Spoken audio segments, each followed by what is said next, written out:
Leta niongee na Mkulu. Halo Mkulu. Yesu! Huyu Majoka amesema yuko sawa kuacha pombe bibi yake arudi. Ndio.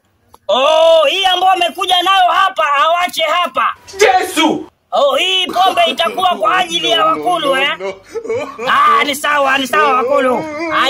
Ni sawa Wakulu. Hii pombe iko hapa. Sasa Wakulu, sawa Mkulu.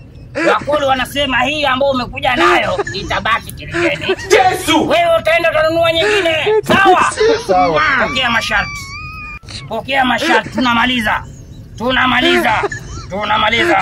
Kijana. Yes. Kijana, tunamaliza hii maneno haraka iwezekanavyo. Wewe tiba yako ni ndogo. Tiba yako imefika. Bibi yako ukifika nyumbani utamuona amelala kitandani. Yesu! Sawa. Ongea hapa. Ongea kisirisiri hapo. Ongea hapo ndani. Sawa, tosha. Weka hapa chini. Penzi la mlevi.